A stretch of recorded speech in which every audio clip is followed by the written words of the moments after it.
আমাদের প্রথম ক্লাসে আমরা লাস্ট ক্লাস থেকে রিভাইজ শুরু করেছি বিএমডব্লিউ বায়োমেডিক্যাল ওয়েস্ট ম্যানেজমেন্টের ব্যাপারে, যেটা গত ভিডিওতে আপনারা দেখেছিলেন। সেই পুনরায় সেটা রিভাইজ শুরু করে আমাদের আজকের টপিক শুরু হয়েছে, যেখানে আমরা সর্বপ্রথম জেনেছি ওয়েস্টের ব্যাপারে, যে কী কী ধরনের ওয়েস্ট আমরা পেয়ে থাকি বিএমডব্লিউর ফলো করার ক্ষেত্রে।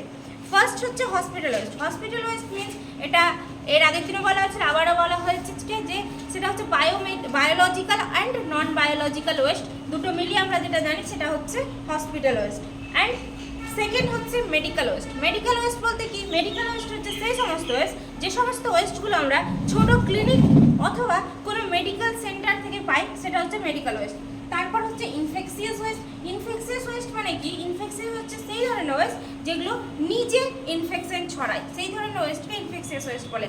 তারপর হচ্ছে প্যাথোলজিক্যাল ওয়েস্ট বলতে সেই ধরনের ওয়েস্ট যেগুলো কোনো অপারেশন বা কোনো বিভিন্ন ধরনের, যেটা আমরা বলে থাকি যে শরীরে জল জমে যাওয়া বা কিছু, সেই স্পেসিমেন্টগুলো যখন বার করা হয় সেই ধরনের ওয়েস্টগুলোকে বলা হয় প্যাথোলজিক্যাল ওয়েস্ট। এটা হচ্ছে ক্লাসিফিকেশন অফ ওয়েস্ট। এরপরে আমরা যেটা জেনেছি বিএমডব্লিউর ডেফিনেশন যদি বলতে চাই, তাহলে biological waste means any waste which generate during the diagnosis, treatment and immunisation of human being or animal in research centre for any hospital. Means biomedical waste বলতে সেই ধরনের জিনিসকে বোঝায় যখন কোনো ডায়াগনোসিসের ট্রিটমেন্ট করার ক্ষেত্রে, সেটা হসপিটালে হোক বা কোনো অ্যানিমাল হসপিটালে হোক, সেই ডায়াগনোসিসের ট্রিটমেন্ট করার ক্ষেত্রে যে সমস্ত ওয়েস্ট পাই, ওয়েস্ট মানে বর্জ্য পদার্থ, মানে কোনো জিনিস যেটাকে আমরা ব্যবহার করে নেওয়ার পর ফেলে দিই সেটাকে আমরা ওয়েস্ট বলি, সেই ওয়েস্ট যেগুলো আমরা পাই সেগুলোকেই আমরা বলি বিএমডব্লিউ। সেই ওয়েস্টগুলোকে ডিসপোজ করার সময় সেই বিএমডব্লিউ যে রুলস রেগুলেশন আমাদেরকে ফলো করতে হয়।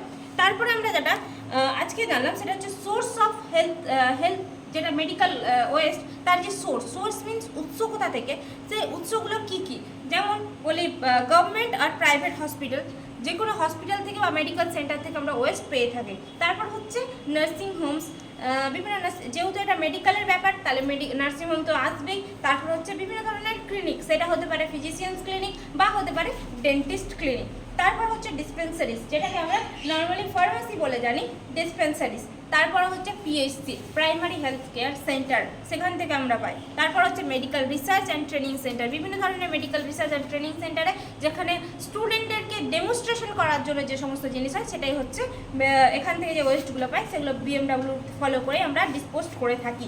তারপর হচ্ছে মেডিকেল রিসার্চ ট্রেনিং সেন্টার, বিভিন্ন ধরনের ট্রেনিং সেন্টার থেকে ডেমনস্ট্রেশনের জন্য মেডিকেল ওয়েস্ট পেয়ে থাকে।